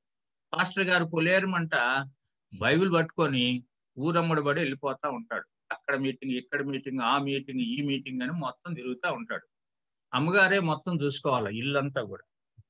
ఎవరన్నా ఏ విషయం గురించి అన్నా పాస్టర్ గారిని కానీ ఆ యజమానిని కానీ అడిగితే నాకేం తెలియదండి, అంతా మా ఆవిడే చూసుకుంటుందండి, నేను ఆమెను అడిగి చెప్తానండి, ఇలాంటి మాటలు చెప్తా ఉంటాడు. గమనించండి దేవుని బిడ్డలారా, ఇది చాలా తప్పు, వాక్య విరుద్ధమైనటువంటిది. కాబట్టి ఎప్పుడు కూడా నీవు నీ చేతిలోనికి నాయకత్వాన్ని తీసుకోవద్దు. ఒకవేళ మీ ఆయన నువ్వే చూడు అన్నగాని తీసుకోవద్దు, ఎందుకంటే వాక్య విరుద్ధమైనది. మీరు తప్పకుండా ఆయనకే అప్పగించాలి ఆ బాధ్యత, కుటుంబాన్ని నడిపించే బాధ్యత.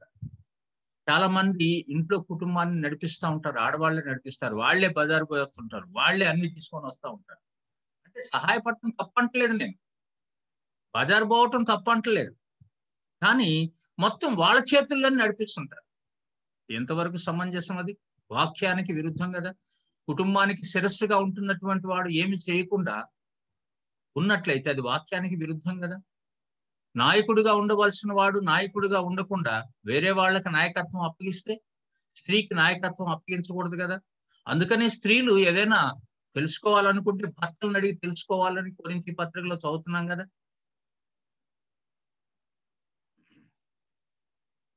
భర్తను గౌరవించాలి. ఇందాక భార్యను గౌరవించాలి అని నేర్చుకున్నాం. అదేవిధంగా భర్తను భార్య గౌరవించేదే ఉండాలి. ఎక్కడైనా సరే, ఇంట్లో బయట. ఇంట్లో కూడా భర్తను గౌరవించి గౌరవప్రదమైనటువంటి పదాలతో ఉచ్చరిస్తూ ఆ విధంగా వారి ఎడల భయము భక్తి కలిగిన వారుగా ఉండాలి. భయము మర్యాద కలిగినటువంటి వారుగా ఉండాలి. ఎందుకంటే దేవుడు తర్వాత నీ ఇంటి యజమాని భర్త కాబట్టి ఆయనకు తప్పకుండా నువ్వు లోబడాలి. ఆయనను నువ్వు గౌరవించాలి.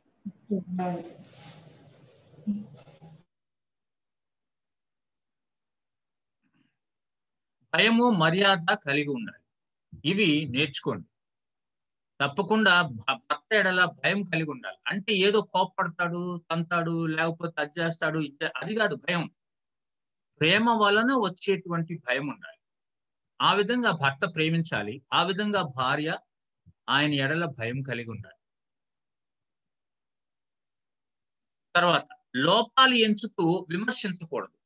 చాలాసార్లు మనము నువ్వు అట్లాంటి వాడివి, నువ్వు ఇట్లాంటి వాడివి, నీ సంగతి నాకు తెలియదా, ఇదివరకు నువ్వు ఇట్లా చేసావు కదా, నువ్వు ఎప్పుడు ఇంతే, ఎప్పుడు ఇట్లాగే మాట్లాడుతుంటావు, ఎప్పుడు ఇట్లాంటి బుద్ధి నీదంతా, అసలు నీలో మార్పే రాదు అసలు. ఇట్లా ఎప్పుడు కూడా లోపాలు ఎంచుతూ విమర్శించకూడదు. భర్తని ఉండొచ్చు లోపాలు, నిజమే, కానీ వాటిని ఒక మర్యాదపూర్వకంగా కూర్చొని సరిచేసుకునేటువంటి విధానం ఉన్నది. తనతో కూర్చొని మీరు మాట్లాడండి. అయ్యా ఇది ఇలా ఉంది, మీరు ఇలా అంటున్నారు, ఇది మంచిది కాదండి, ఇలా ఉందాము అని ఆ విధంగా కూర్చొని మాట్లాడుకోండి. కానీ చాలా సార్లు ఏం చేస్తుంటారంటే పిల్లల ముందే అమర్యాదగా మాట్లాడతారు భర్తలు. పిల్లల ముందే వాగ్వివాదానికి దిగుతూ ఉంటారు, వాదించుకుంటూ ఉంటారు. అది వాక్యానికి విరుద్ధమైనటువంటి జీవిత విధానం. కాబట్టి అంటే పిల్లలు లేకుండా పోట్లాడుకోవచ్చా? అది కాదు నేను మాట్లాడుతుంది. పిల్లల ముందు మీరు ఆ విధంగా బిహేవ్ చేయటం వలన పిల్లలు తప్పు మార్గానికి వెళ్ళిపోతారు. రేపు వాళ్ళు పెళ్లి చేసుకున్న వాళ్ళ భార్యల మీద, వాళ్ళ భర్తల మీద అదే విధానాన్ని పాటిస్తూ ఉంటారు. నాకు తెలుసు కొన్ని కుటుంబాలు అక్కడక్కడ నేను గమనిస్తూ ఉంటాను. తల్లిదండ్రులు తల్లి ఎంత చెప్తా ఉంటారు, డామినేటెడ్ అండి ఏమో మాటకి ఎదురు చెప్పకూడదు ఎవరు కూడా, మో అంటుంటారు. అలా ఉన్నారు చాలా మంది. క్రైస్తవ బిడ్డల గురించే, అనగా ముఖ్యంగా విశ్వాసులైన వారి గురించే నేను మాట్లాడుతుంది. కాబట్టి మీరు ఈ విషయం గురించి ఆలోచించండి. మీరు ఎలా ఉంటున్నారు? లోపాలు ఎంచేవారుగా ఉంటున్నారా? వారి లోపాలను పైకెత్తి అప్పుడప్పుడు దెప్పి పొడటం అని అంటాం. దెప్పి పొడిచేటువంటి వారుగా ఉంటున్నారా? అట్లయితే మీ జీవితంలో సంతోషము, సమాధానం ఉండదు. నేను లాస్ట్ టైం చెప్పాను, ఏక శరీరం అవటము అనేటువంటిది. ఏక శరీరులు కాకుండా ఉండటానికి కారణాలు ఏంటంటే ఇలాంటివన్నీ కూడా అన్నమాట. అన్ని విధాల భర్తను సంతృప్తి పరచాలి. నీ మాటల ద్వారా, నీ చేతల ద్వారా, క్రియల ద్వారా, అన్ని విధాల ద్వారా భర్తను సంతృప్తి పరిచేటువంటి విషయం నువ్వు నేర్చుకోవాల్సి ఉంటుంది. భార్యగా దేవుడు నీకు అప్పగించినటువంటిది ఇదంతా కూడా సంతృప్తి పరచాలి. భర్తను నమ్మాలి. ఇది చాలా ప్రాముఖ్యమైనటువంటి.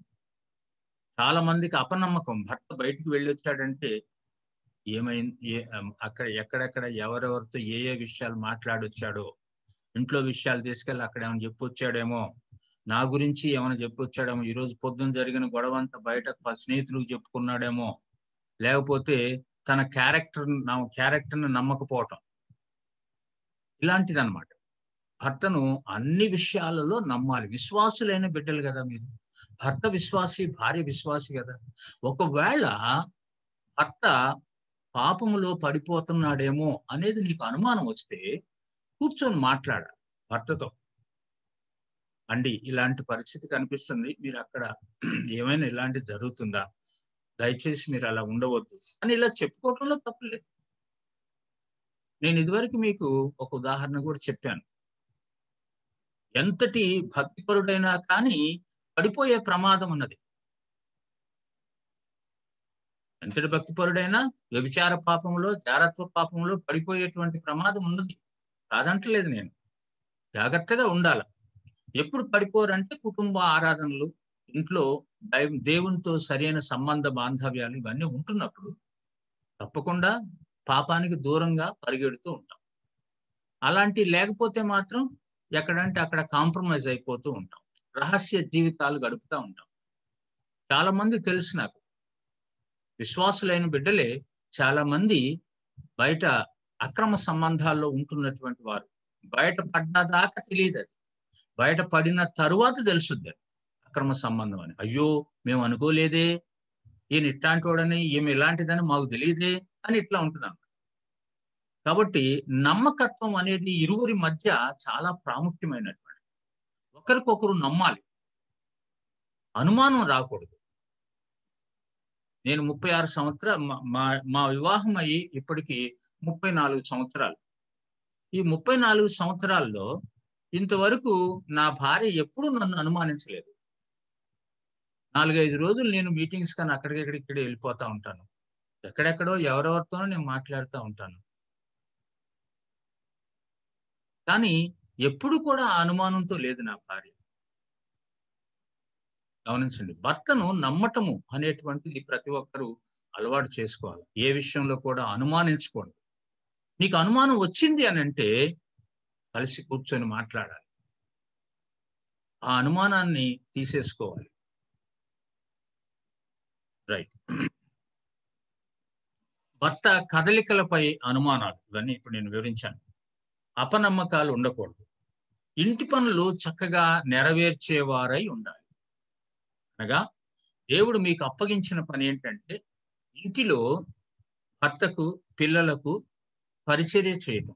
ఏమిటా పరిచర్య? వంట పని కానీ, ఇంటి పని కానీ, మరి ఏదైనా కానీ. చాలా మందికి నేనే వండి పెట్టాలా? నేను ఎందుకు వండి పెట్టాలా? ఇలాంటివి వస్తుంటాయి. ఎందుకంటే ఈ దినాల్లో అలవాటు అవుతున్న కల్చర్ అలా ఉందన్నమాట. నేర్చుకోరు. వంట పని నేర్చుకోరు ఆడపిల్లలు. కానీ ఆడపిల్లలు వంట పని చేయవలసినటువంటి బాధ్యత ఉన్నది వాళ్ళకి. పురుషులు చేయటం కాదు. మగవాళ్ళు చేయటం కాదు. ఆడవాళ్లే చేయాలి అది.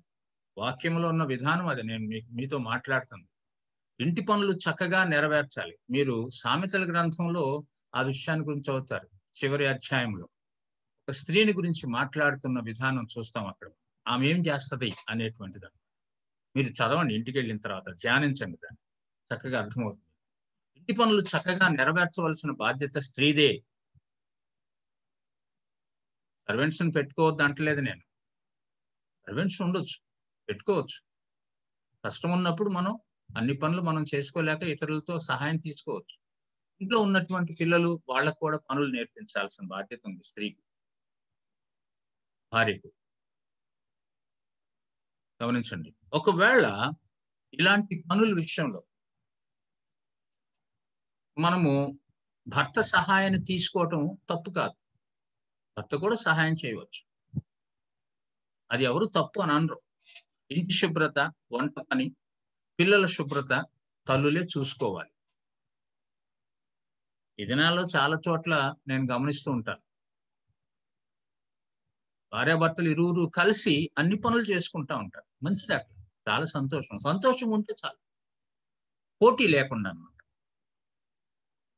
అది. నా కూతుర్లు ఉన్నారు కదా, నేను గమనిస్తుంటాను. నా అల్లుళ్ళని గమనిస్తూ ఉంటాను. నేను నా చిన్న కూతురికి ఢిల్లీలో ఉంటుంది. ఆమె ఎప్పుడు ఫోన్ చేసినా కానీ నా చిన్న కూతురు తన భర్త ఏదో చేస్తున్నాడని చెప్తుంటది. మరి నువ్వేం చేస్తున్నావు అంటే నేను కూడా చేస్తున్నాలే అంటది. మంచిది, నేను కాదంటలేదు. కానీ దానిని మనము ఇది మేమే చేయాలా అని అనుకోవద్దు. అది నేను అంటుంది. కాబట్టి ఇలాంటి పనుల విషయంలో తప్పకుండా మనమే చూసుకోవటం, అంటే ఆడపిల్లలే చూసుకోవటం మంచిది. జ్ఞానవంతురాలుగా ఉండాలి. అదే ఇందాక నేను జ్ఞాపకం చేసింది. సామెతల గ్రంథంలో మీరు చదివినట్లయితే 31వ అధ్యాయంలో చూడండి. సామెతలు 31. కొన్ని విషయాలు చదివి నేను ముందుకు వెళ్ళిపోతాను, త్వరగా టైం అయిపోతుంది. సరే, ఎవరన్నా బైబిల్ తీస్తున్నారా అసలు? సామెతలు 31, 26 నుంచి 28 వరకు చదువుతున్నాను నేను. జ్ఞానము కలిగి తన నోరు తెరచును, కృపగల ఉపదేశం ఆమె బోధించును. ఆమె తన ఇంటి వారి నడతలను బాగుగా కనిపెట్టును. పని చేయకుండా ఆమె భోజనం చేయదు. ఆమె కుమారులు లేచి ఆమెను ధన్యురాలందు. చాలా మంది కుమార్తెలు పతివ్రత ధర్మము అనుసరించి ఉన్నారు, గాని వారందరినీ నీవు మించిన దానవు అని ఆమె పెనిమిటి ఆమెను పొగుడును. ఇవన్నీ కూడా మనం చూస్తూ ఉంటున్నప్పుడు ఎలా ఉంది, జ్ఞానవంతురాలు ఎలాంటిది అనేది చూస్తాం మనం. ఇక్కడ మీరు ఈ అధ్యాయం అంతా చదవండి, చాలా చక్కని అవగాహన ఉంటుంది. ఒక సంపూర్ణమైనటువంటి స్త్రీ ఎలాంటి లక్షణాలు కలిగి ఉంటది అనేటువంటి. తర్వాత చదవండి అవన్నీ కూడా. మంచి సంభాషణకారినిగా ఉండాలి, అనగా ఇంటి పక్కకి వెళ్ళి ముసలమ్మ ముచ్చట్ల విషయం కాదు నేను మాట్లాడేది. ఎవరెవరి విషయాలు తీసుకొచ్చి కూర్చొని ఆయా విషయాలు మాట్లాడటం కాదు. మంచి సంభాషణకారినిగా ఉండాలి అని అంటే మన మాటలు ఉప్పు వేసినట్టు ఉండాలంటాడు. అంటే రుచికరమైనటువంటివిగా ఉండాలన్నమాట. బరువు బాధ్యతల క్రింద నలిగిపోకుండా భర్తకు ధైర్యం చెప్పేదిగా, సలహాలిస్తూ సానుభూతి ఆదరణ చూపేదానిగా ఉండాలి. భర్తను ఎప్పుడూ కూడా ఇంకా కృంగిపోయేటట్టు అనకూడదు. ఏదన్నా కష్టం వచ్చి ఏదైనా తప్పు జరిగినప్పుడు కూడా తనని భార్యే ఆదరించేదిగా ఉండాలి, సానుభూతి చూపి ఆదరించేదిగా ఉండాలి. గమనించండి, ఇలాంటివన్నీ కూడా మనము అంటే భార్యగా చేయవలసినటువంటి దానిగా ఉంటున్నావు అనేది గుర్తు చేస్తున్నాను నేను. పిల్లల నిజస్థితిని తండ్రికి తెలియజేయాలి. చాలాసార్లు పిల్లల విషయం చాలా మంది దాచిపెడతా ఉంటారు. అంటే వాళ్ళ నాన్న చెప్తే కొడతాడండి, అందుకని నేను చెప్పనండి అని ఇట్లాంటివి చేస్తూ ఉంటారు. అది చాలా తప్పు. ఉన్నది ఉన్నట్టుగా మనము తప్పకుండా, ఎక్కడో మాటలు వినపడుతున్నాయి నాకు, దయచేసి ఎవరైనా అన్మ్యూట్ చేసుకుంటే మ్యూట్ చేసుకోండి. మాటలు వినపడనియొద్దు దయచేసి, ఎందుకంటే వేరే వాళ్ళకి డిస్టర్బెన్స్ ఉంటుంది కదా. రైట్. పిల్లల నిజస్థితిని తండ్రికి తెలియచేయాలి, అనగా ఏది కూడా మనము దాచిపెట్టకూడదు. ఎందుకంటే యజమాని ఆయన కదా. నువ్వే సరిచేయటానికి ప్రయత్నం చేయకూడదు. నువ్వే రాయబారాలు చేసి పిల్లల యొక్క జీవితాలని సరిచేయొచ్చు అని అనుకోవద్దు. మీకు తెలియకుండా ఇవన్నీ చేశాను అని అట్లాంటి తప్పది.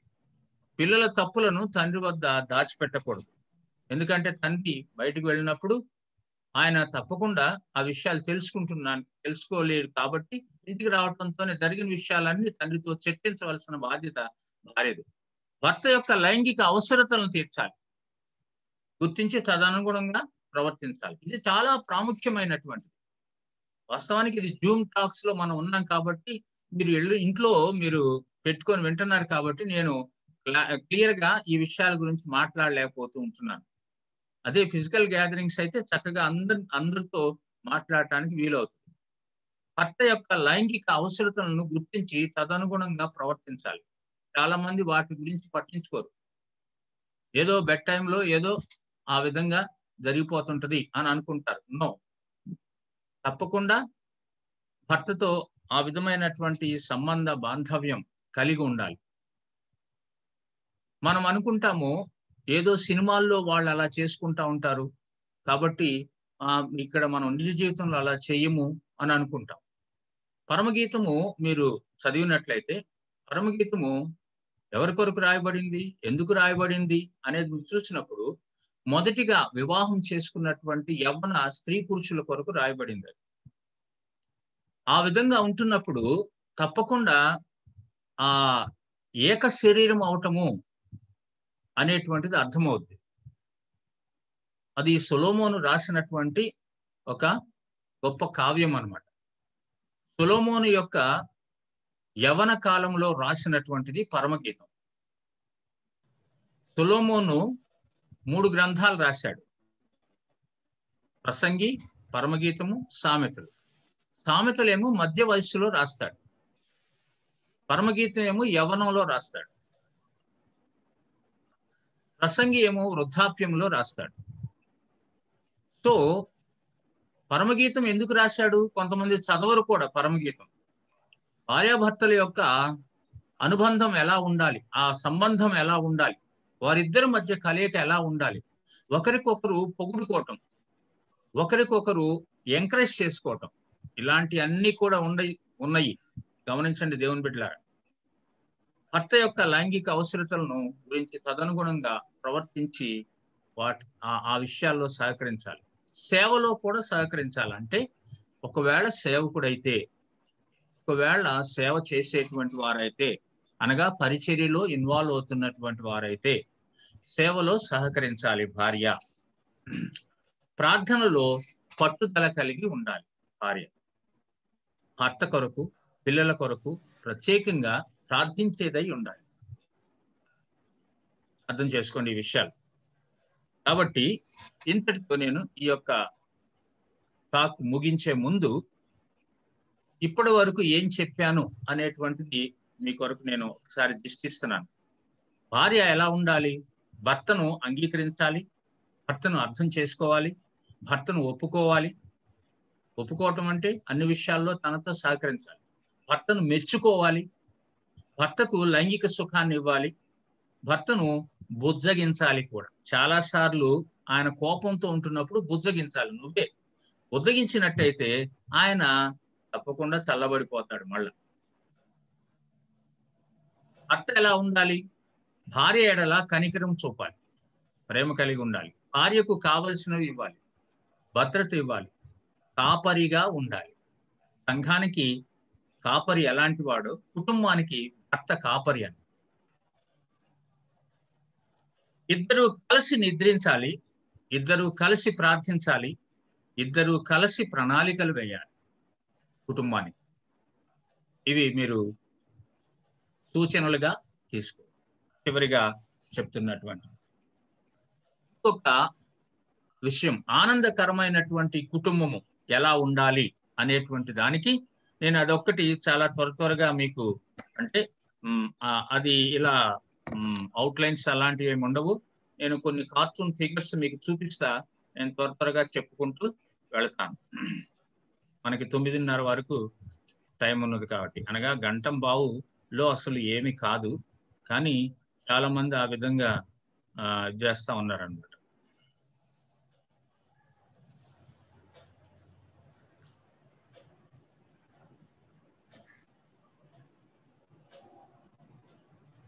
ఆనందకరమైనటువంటి కుటుంబం, హ్యాపీ హోమ్ ఎలా ఉంటుంది గమనించండి. ఇక్కడ మనం చూస్తున్నట్లయితే చాలా సార్లు భార్యలు భర్తల్ని ఎట్లా చెప్తే అట్లా వినాలి, నేను ఎలా చెప్తే అలా వినాలి అని అనుకునేటువంటి వారు ఉన్నారు. అందుకొరకు ఇది ఒక చిన్న cartoon. Dear, this computer is not working as per my command.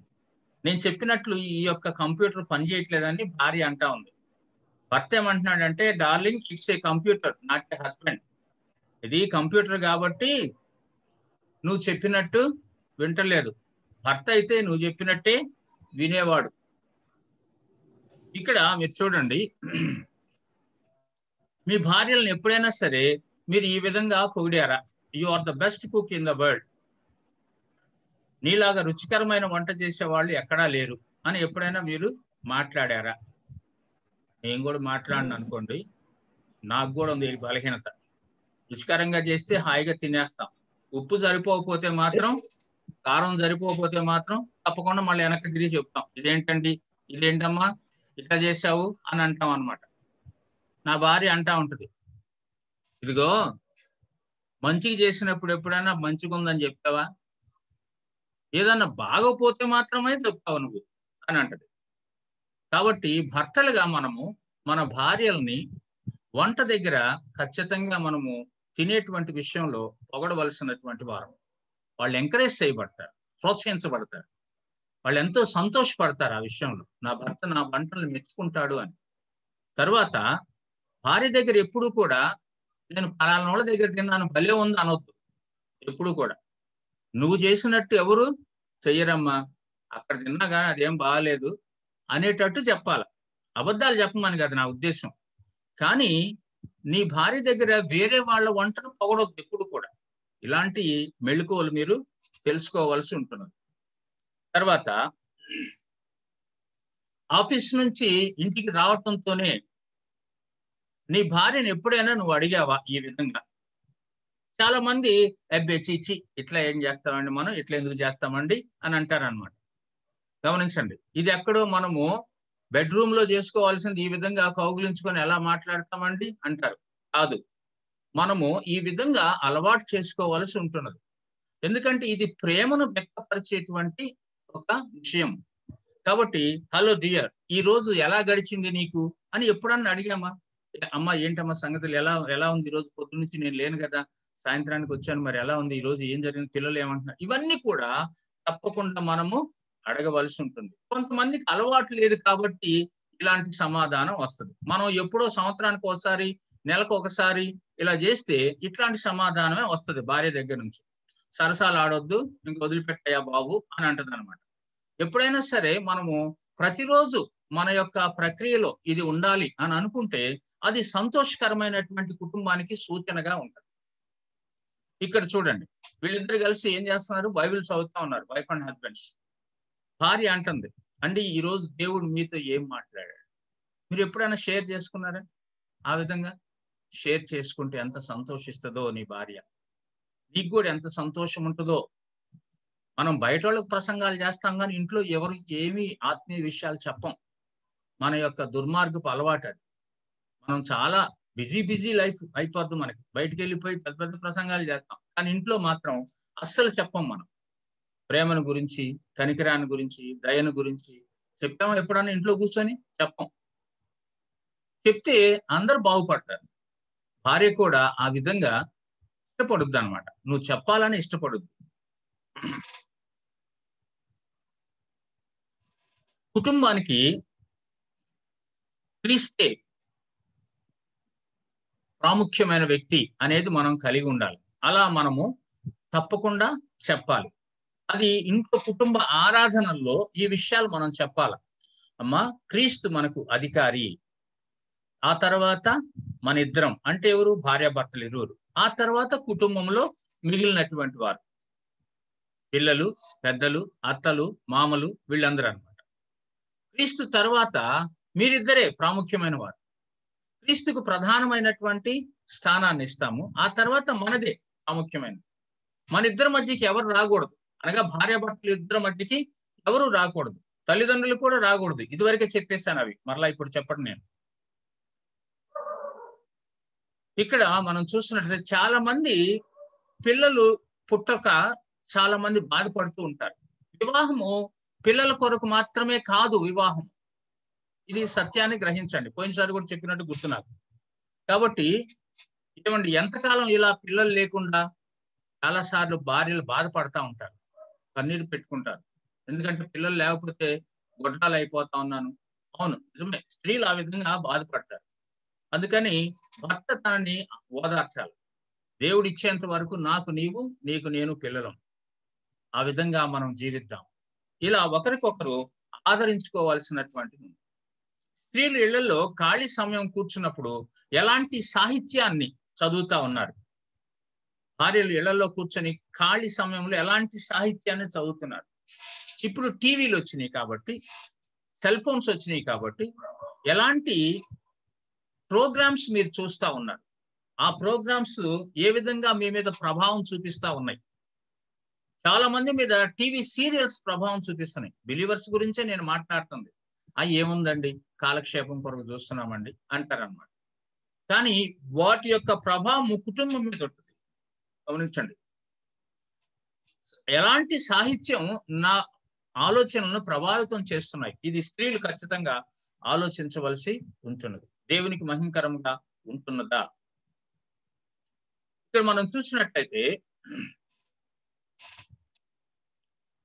భార్యలు ఎప్పుడు కూడా నా భర్తదే తుది నిర్ణయము అనేటట్టు ఉండాలి. అప్పుడు భర్త కాలర్ ఎగరేస్తాడనమాట. అంటే నా భార్య ఎప్పుడు కూడా నేను చెప్పినట్టే వింటది. సొసైటీలో కూడా తనకెంతో విలువ ఉంటది ఆ విధంగా. కాబట్టి ఇలాంటివి మీ కుటుంబాల్లో ఉన్నాయా? మీరు ఆలోచించండి. ఒక్కొక్కసారి భార్య విసుగుదల, కోపము కలిగి ఉంటది. నాకు చాలా విసుగ్గా ఉన్నది అని అంటున్నప్పుడు భర్త అర్థం చేసుకోవాలి. అంతేగాని దానికి ఎదురు ప్రశ్నలు వేసి నానా తంటాలు పడి ఇంకా ఆ గొడవ ఎక్కువ చేసుకునేదిగా ఉండకూడదు. తగ్గిపోవాలి.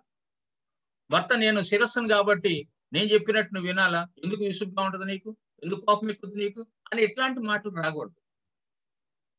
వెంటనే తగ్గిపోవాలి భర్త. ఎంతటి వాడైనా గాని. నెమ్మదిగా ఉంటే అన్ని సద్దుమణిగిపోతాయి. అంతేగాని కొట్లాటల్ని ప్రొలాంగ్ చేసుకోకూడదు ఎప్పుడు కూడా. అర్థం చేసుకోండి ఈ విషయంలో.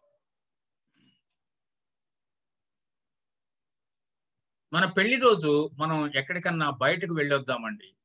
ఇది ఆడవాళ్ళకి చాలా ఆశ. బయటికి వెళ్ళి కుటుంబంతో కలిసి ఎంజాయ్ చేసి రావడం. వివాహ దినమున, పుట్టినరోజు దినమున అలాంటివి. బయటికి వెళ్ళి హోటల్స్‌లో వేరే భోజనం చేసి పిల్లలతో కూడా సంతోషించి రావడం. చాలా మంది అది ఖర్చుతో కూడిన పని. మనం వెళ్ళొద్దు అని అనుకుంటారు. కానీ నలుగురితో కలిసి ఆనందించడం. ఎక్కువగా స్త్రీలకు ఇట్లాంటి అకేషన్స్ పెళ్లి రోజు, పుట్టినరోజు, పిల్లల పుట్టినరోజులు ఇలాంటివి చక్కగా చేయాలి. కొంతమందిని పిలవాలి. వాళ్ళతో కూడా భోజనం చేయాలి మనం. ఇలాంటి సహవాసం ఆశిస్తారు. దాన్ని తప్పుగా ఊహించకూడదు మనం. తప్పకుండా ఆ విధంగా అలవాటు చేసుకోండి. ఈ విధంగా ఎప్పుడైనా సరే మనిద్దరం కలిసి ఇలా వాకింగ్‌కు ప్రతిరోజు వద్దామండి అని వాళ్ళు ఆశించినప్పుడు అలా మీరు వారితో కలిసి కొంతకాలమన్నా వెళ్ళండి. వీలు కాని పరిస్థితుల్లో వెళ్ళొద్దు.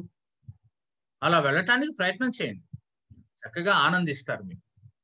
చక్కగా వాళ్ళు మనసు విప్పి మాట్లాడతారు మీతో. తప్పకుండా వాళ్ళు అనేక విషయాలు మీతో షేర్ చేసుకుంటారు. ఒక్కోసారి ఎవరి దగ్గరో మళ్ళా అన్మ్యూట్ చేశారు.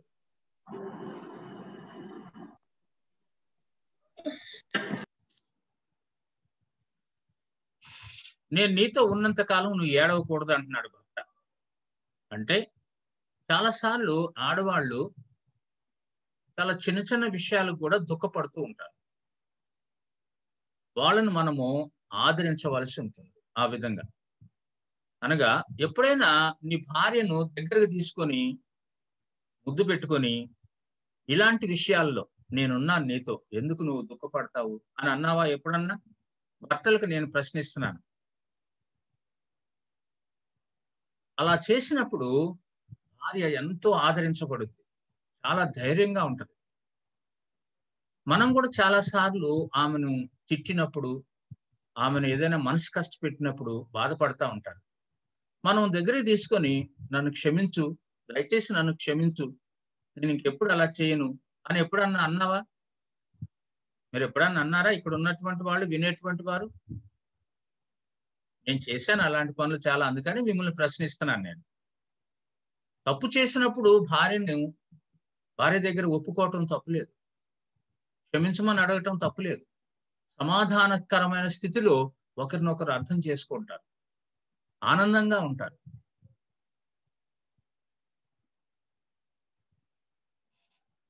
పిల్లలు చదువుకునేటప్పుడు మనకి ఎంతో పనులు ఉండొచ్చు. ఆఫీస్ పని అని, ఆ పని, ఈ పని అని, బయట ప్రసంగాలు చేసే పనులని ఇలాంటివి ఉండొచ్చు మనకి. కానీ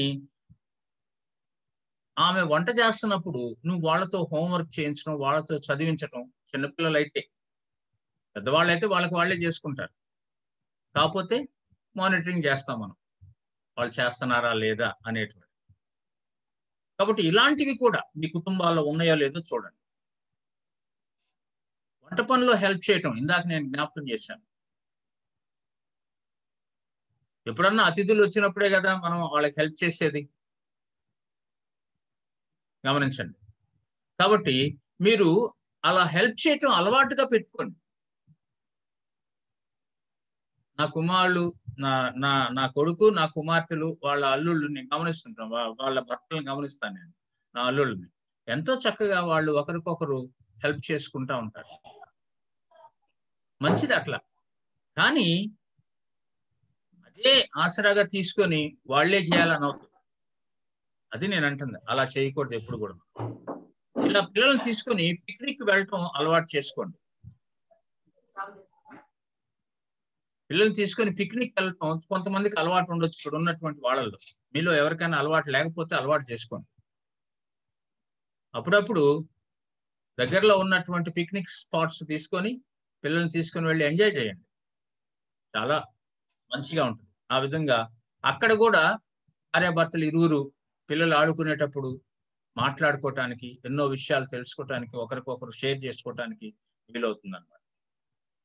ఒక్కోసారి అలసిపోయి భార్య నిద్రపోతా ఉంటుంది. పిల్లలు మనము ఆ విధంగా బుజ్జగించవలసినటువంటి పని మన మీద ఉంటుంది. మనమే చేయాలి ఆ పని. ఎందుకంటే తనని కష్టపెట్టకూడదు అనే మనసు ఉండాలి మనకి. చాలా మందికి అలవాటు ఉండదు. ఆడవాళ్ళు పిల్లల్ని కన్నారు కూడా ఆడవాళ్లే చూసుకోవాలండి, ఆ పనులన్నీ వాళ్లే చేయాలండి అని ఇలాంటిది మన భారతదేశంలో ఉన్నటువంటి అలవాటు అన్నమాట. చాలా మంది అలా చెప్పుకుంటా ఉంటారు. అలా వద్దు మనకి. క్రైస్తవ కుటుంబ జీవితంలో ఇద్దరు సమానులే అంటున్నప్పుడు ఖచ్చితంగా ఆ విధమైనటువంటి అలవాట్లు ఉండటం మంచిది మనకి.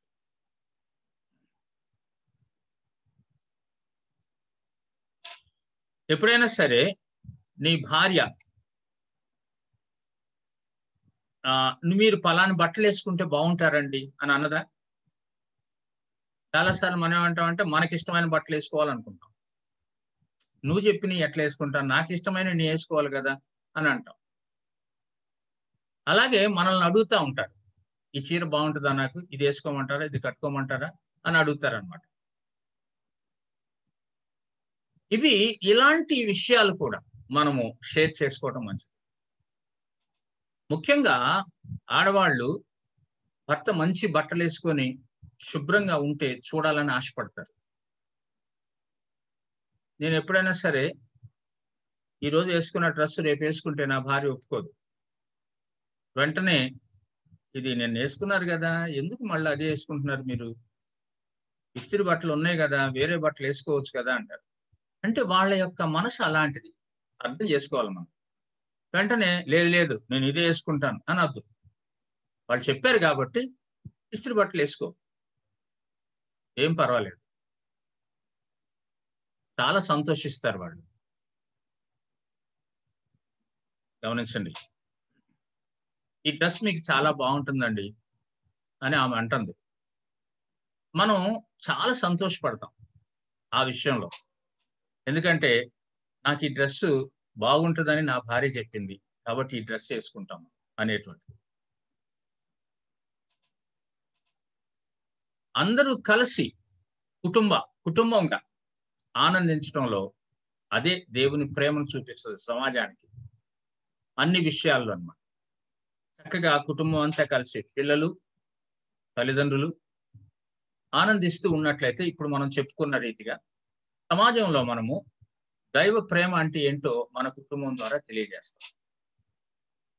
ఒక్కోసారి పిల్లలను గద్దించే విషయంలో తల్లి గద్దిస్తా ఉన్నప్పుడు తండ్రి వెళ్ళి ఎందుకు అలా కొడతావు వాణ్ణి అని అన్నాడే అనుకోండి, పిల్లలు వెంటనే తండ్రి ఫేవరెటిజం సంపాదించుకుంటారు.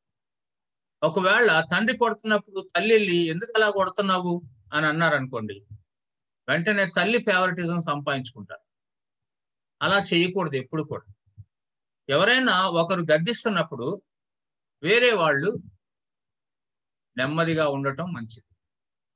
ఆ తర్వాత గద్దించిన తర్వాత దగ్గరికి తీసుకొని ఏం తప్పు చేశావు నువ్వు, ఎందుకు మమ్మీ కొట్టింది, ఇలాంటివి మనం అడిగి తెలుసుకొని దాని ద్వారా వాళ్ళకి మంచి నేర్పించడం మంచిది. మనం అలా చేయటం మంచిది.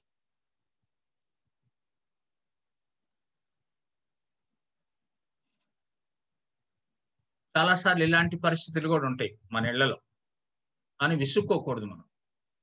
భార్య ఎక్కడికో ఏదో పని మీద వెళ్ళింది, బిలీవర్స్ గా మన భార్యలు బయటికి వెళ్ళి బైబిల్ స్టడీస్ తీసుకుంటా ఉంటారు, లేకపోతే ఏదన్నా పరిచర్య కొరకు వెళ్తారు. అలాంటి పరిస్థితుల్లో మనం ఇంట్లో ఉన్నటువంటి పరిస్థితులు చక్కబెట్టుకోవాల్సిన అవసరం ఉంటుంది. వాళ్ళకి ఆ ఫ్రీడమ్ ఇవ్వాల్సిన బాధ్యత ఉన్నది మనకి. కాబట్టి అదేదో మనం నేరం చేసేసాం, లేకపోతే వాళ్ళు మన మీద పడేసి వెళ్ళిపోయారు వీళ్ళని అని అనుకోకూడదు. ఎప్పుడు అలాంటి విషయాలు ఉండకూడదు. మన ఇద్దరం కలిసి బైబిల్ స్టడీ చేసి చాలా కాలం అయిందండి. అవును, చాలా మంది కుటుంబాల్లో కుటుంబంతో కలిసి బైబిల్ స్టడీ చేయరు, బయట వాళ్ళతో చేసి వస్తారు. భార్యతో కలిసి బైబిల్ స్టడీ చేయటం అలవాటు చేసుకుందాం. మన పిల్లలు ఆత్మీయంగా ఎదిగితే అదే మనకు ఆశీర్వాదకరమైనటువంటి విషయం. ఇలాంటి విషయాలు మీ మనసులో పెట్టుకోండి. దేవుని కొరకు మీరు చక్కగా